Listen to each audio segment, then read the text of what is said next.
Okay, welcome back to members of 121 Community Church in Grapevine, Texas, in our ongoing study on existentialism in the novel by Reine entitled She Died Then Showed Me. Before we get started, I want to make a few preliminary comments about the films of Ingmar Bergman.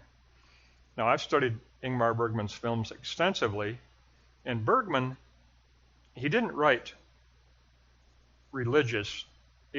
religious films. He produced films of existentialism. But his father was a minister. He was very familiar with Christian theology. He was very familiar with spiritual life and spiritual meaning.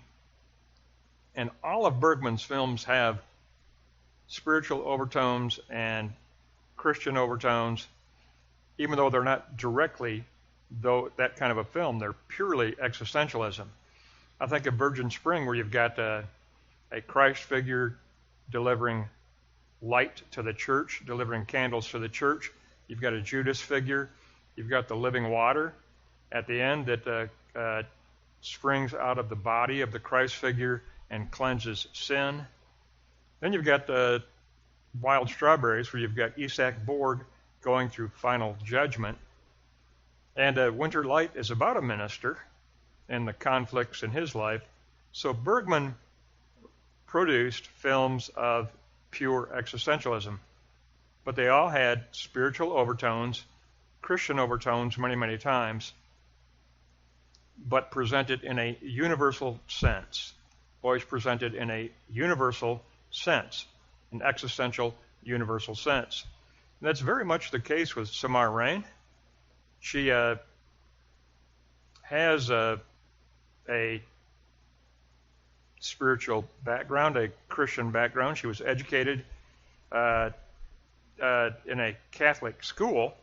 She's familiar with theology. She's familiar with spiritual truth. And she has those overtones in her novel, although they are presented, like Bergman, in a universal way. And we need to understand that she's not writing Christian literature. She's writing existentialism. Bergman produced existentialism. Reine is writing existentialism, pure existentialism. But there are very definite spiritual overtones. And I want to bring that up because we're really getting into the meat of the novel now, beginning with chapter 4. So just keep that in mind. We're looking at existentialism with overtones of spiritual universal truth. With overtones of spiritual universal truth. Let's go to block 1. A full measure of a best self. Peyton goes to her father's study, searching for letters. She finds a few letters dated prior to her mother's death. And in the background, she hears her father's old mechanical 19th century clock ticking. And then Peyton confesses to herself, it is time that measures the person. And now, in this introspective moment, she feels she is being measured. She is being measured. So we're looking at the measure of a self. Will she be found wanting, not quite of full measure? Peyton, I love this. Peyton wishes for words to show her the way. And she feels like she is in need of absolution. She feels some guilt, and she feels a need for absolution. Because she confesses to herself that she has had an inner emptiness that has been carried in her chest for the past 20 years.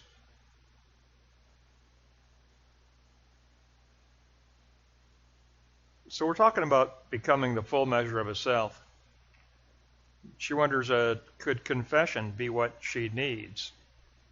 Then Peyton finds a bookmarker inscribed in one of her father's books in his study with a saying from Mark Twain. Thunder is good, impressive, but it is lightning that does the work.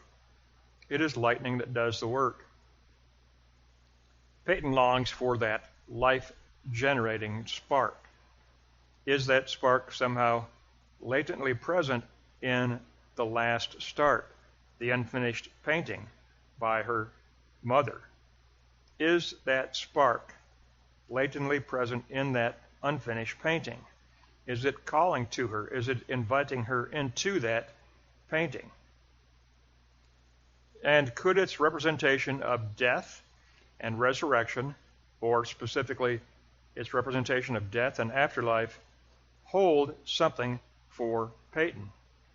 Could that representation of death and afterlife hold something for Peyton? So we know that from what we've read in the novel thus far, Peyton is on a quest for a better self, a best self. She's hoping to find some words of guidance, some words of wisdom in her father's study, just something, some helpful letter, some helpful essay. Her father wrote essays, some helpful words to show her the way. That's the way she puts it. She's looking for words to show her the way. And she was hoping to find them in the study, but she only found a few letters, very few, dated prior to her mother's death. Let's go on to block 2 and take a look at Born of Water. Now, leaving the ranch, Peyton meets Royce, her godmother, for dinner at the Coyote Cafe. It's located on Water Street. Remember that. It's located on Water Street. Then, through Royce's arrangement, Ashton surprisingly joins them, all to discuss a plan for giving a kind of rebirth to the ranch by arranging expensive hunting retreats for the wealthy. A very this-worldly solution to the financial problems that Peyton is facing, but she wasn't expecting Ashton to show up at this meeting. It was kind of done behind her back by Royce. But their solution is hunting retreats at the ranch to be held for the wealthy to generate income. Now Royce then carefully, with intent, withdraws temporarily to intentionally leave Peyton and Ashton alone. Peyton tells Ashton that yes, he is very charming, but her trajectory now is on a path to seek honesty and to seek for truth. There must be something beyond being born of water. There's got to be something more in order to inaugurate, build, and reframe and redefine a best self. Remember, this whole quest is what? For an existential best self. She says she's on, her trajectory now is on a path that seeks honesty and truth. There's got to be something more. There's got to be something more than what she experienced before. Let's go on to block 3. Okay, block 3, Born of Spirit. Peyton confesses to Royce privately that her relationship with Ashton had caused her to actually lose respect for herself. She says, I'm better without that relationship. That relationship was a wrong choice. Being born of spirit will involve making a right choice. Royce declares, well, at least you can learn from that past relationship. Again, the concept of understanding enters into the dialogue. It will take understanding and it will take free will, both, to become a best self. It'll take both to become born of spirit, to move beyond simply being born of water. It's going to take a new kind of understanding, a new kind of truth that involves transcendence, a new kind of truth that definitely involves more than being this worldly, something beyond, something of transcendence. And she confesses in this chapter that she's looking for truth, she's looking for honesty, She's looking for words to show her the way. And we know that she's already drawn to the one piece of artwork from her mother that is a genuine treasure to her, and that is the last start. And again, what's it a painting of?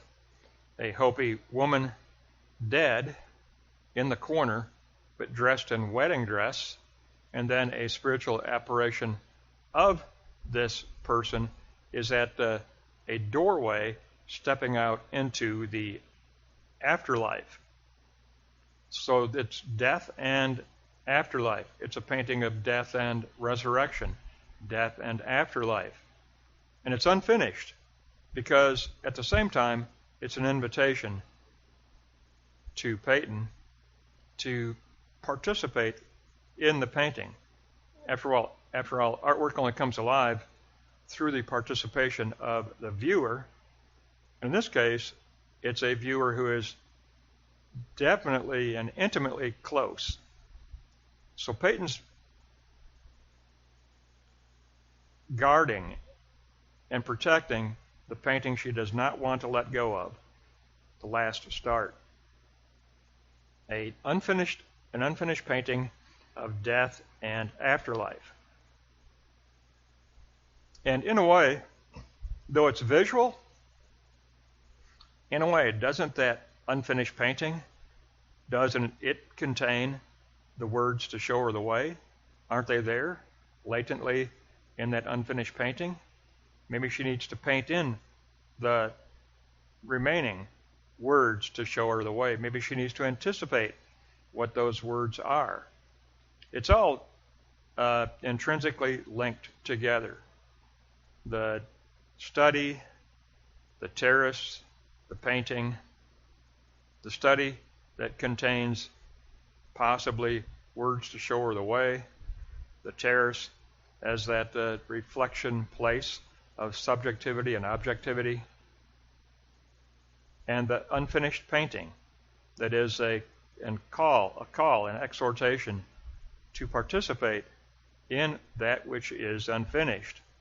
After all, Peyton's on a quest of her own for depth of meaning, for what she words as honesty, a true self, a best self, and she needs to seek out a new understanding, an entirely new kind of understanding that will involve transcendence, something beyond this worldly understanding. There's got to be something more. She needs to attain to the full measure of a best self. That's what this chapter is about. Her goal is to attain to a full measure of a best self by passing through being born of water and ultimately being born of spirit. Again, extremely powerful chapter, very short chapter, but very powerful. And again, all I can say is I see a great deal of similarity between Reine and the films of Ingmar Bergman. I mean, obviously, this is a novel of existentialism, pure existentialism, but it has spiritual overtones. And like Bergman, those existential spiritual overtones that are expressed in a universal way, so it's a universal truth. We all need words to show us the way, don't we? That's a universal desire. We all need words that show us the way. Very, very powerful. That's going to wrap up chapter 4. We'll pick up chapter 5 next time, but now we're into the very heart of the novel. And we've had a chance to look at the quest of Peyton to become the full measure of a best self by passing through being born of water to ultimately being born of spirit. That wraps up chapter 4. We'll pick up next time in chapter 5.